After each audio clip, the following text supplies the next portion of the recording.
Hi, everybody. I'm just gonna walk through my new book that I'm publishing on Kindle. This is the first time I'm publishing anything on Kindle, so pretty excited. Also, stay tuned to the end. I'll show you the offer that I'm making, where you'll be able to get a book for free, and what are the conditions I've set in the campaign. So allow me to flip through the book very quickly. I'm using Flipbook here. It won't look like this on the Kindle. It looks slightly different, but this is my uploaded for myself version. One of the things I commented in the book is about this fruit Maja, where the empire Majapahit derived its name. Apparently, Raden Wijaya, the founder of Majapahit, tasted it and it felt bitter, hence the Indonesian or Malay word pahit. That's why the name Majapahit. The very first temple or chandi, well, in this case, it's not really a temple, it's more like a gate. It's called Ringing Lawang or the Banyan Gate. It's about 600 years old, and I think it's pretty well preserved, considering Java Island is a very condensed, a very populated island, and it's as well preserved as it could be.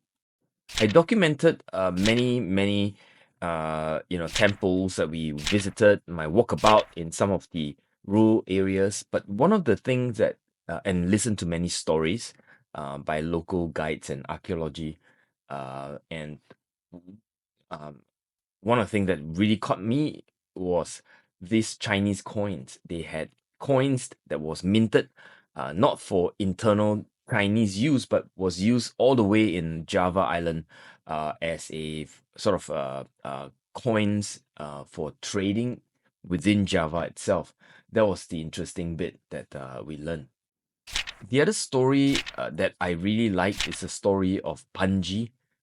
It's like a love story. It's about this prince that didn't follow through with a wedding that was, set up by his parents, but eventually, some kind of a tragedy happened, and it's the world sort of converged back around the intent of the parents. But it's a love story. I don't want to spoil it. You can read it when you get a book. You can also search up Panji's Love on Wikipedia and read the summarized version of it. It's a very interesting story, almost Shakespearean-like in some ways. I really enjoyed that when I was told of the story. The next story is the story of Garuda, how his journey of, Garuda's journey to immortality and how he became Vishnu's ride. I didn't know the story, and of course, it's a very famous story, and most people who are familiar with Mahabharata and Ramayana would be familiar with, but I wasn't. So it was quite intriguing listening to the version of the Indonesian or at least the Indonesian version of the story.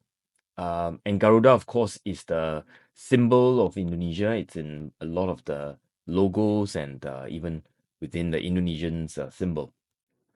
And then, of course, we had a chance to, play the gamelan instrument ourselves and also try our hands on some dancing with one of our guide, Mas Lintu, showing the way. He's a funny chap, but we certainly learned a lot about the musical instrument. But it was hard. I mean, it's harder than we thought it would be. It wasn't as simple as, just follow the beat. Many of the hits were off beats or syncopated.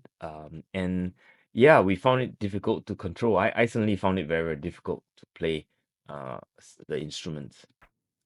As I said, we saw many, many temples, heard many, many stories, did some batik shopping, look at crafts, in East Java.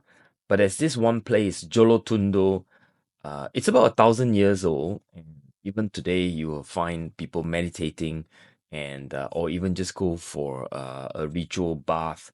Um, and there's spring water, so it looks quite clean. Although when we were there, it was sort of wet and rainy. We certainly didn't feel like jumping in, so no, not for me. But it was an experience. Just look around, and so many of the stones are still, as per the original setup. But the whole place, of course, is sort of being kept and slightly different. It's modernized, I suppose.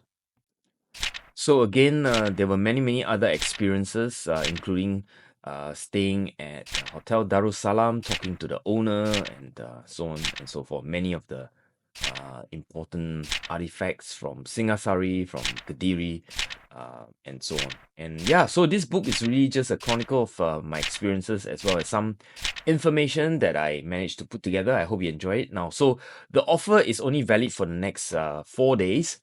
You can get the book for free on Kindle. I will leave the description below. It's free right now, so get it while it's free. All right. So, hope you enjoyed this, and yeah, thank you for checking it out. All right, bye and stay safe for now.